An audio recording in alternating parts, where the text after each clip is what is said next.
I played the Battlefield 6 beta. Let's talk about it. So I'm going to take the beginning of this video and get this all out of the way. Of course, the comparisons are going to come up, and conversations have already been had about whether or not Call of Duty is better than Battlefield 6 and vice versa. So if you've been around for a while, you already know that these conversations were always happening. But as I've gotten older, I've understood that they're two different experiences, and especially now, FPS games have evolved so much since the let's go early 2000s that I think there's space for more than one first-person shooter, and there's definitely levels to all of this. Of course, we know Call of Duty, huge with Warzone right now, kind of took over between Call of Duty and Fortnite, kind of took over that Battle Royale space. Warzone is a lot of fun if you're into it. Fast-paced combat, depending on the game, different levels of technology, really fast-paced. Jumping into Battlefield, I'm reminded that the game is slower is not the word. I'll use more tactile. I know people hated this term for a while, but boots on the ground. And yeah, so you have abilities and things of that nature that are similar to Call of Duty, but they're a lot more grounded. When it comes to vehicles, those are a big part of the gameplay in Battlefield.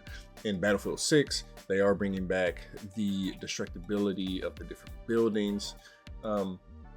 There's a squad focused or a squad focus when it comes to gameplay, and yeah, I really enjoyed the 2 weekends during the beta. Now, when it comes to playing in a squad, you'll be a lot better off if you do play with your squad. It's not impossible to do well without your squad, but when you're talking, picking classes and things of that nature, I think it's really important to kind of get locked in with everything that your team wants to do, follow along, revive each other, give people ammo, spot people. I think that's really important.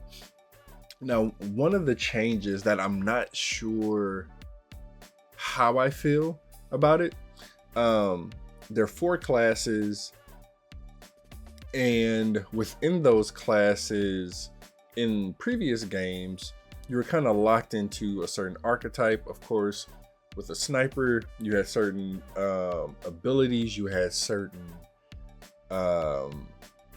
weapons, you had certain gear. As an assault class, you had those same things, but now all the weapons can be used across all of the classes, and I think in some cases it leads to a little bit of unbalance or an imbalance. Maybe they will address this. Maybe they can lock this down when it comes to some of the larger scale maps and battles.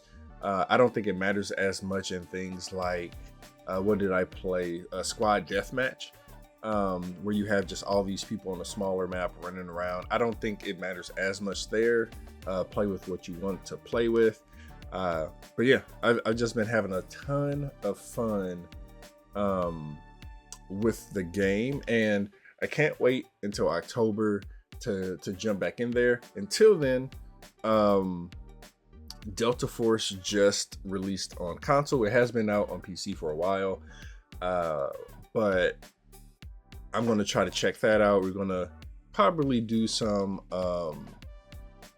compare and contrast when it comes to the 3 games being Battlefield, Call of Duty, and Delta Force.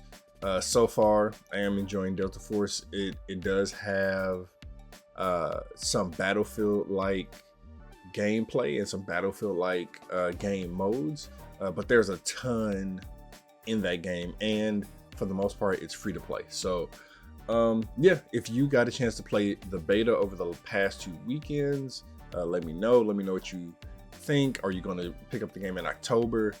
And yeah, like, subscribe, and I'll talk to you next time.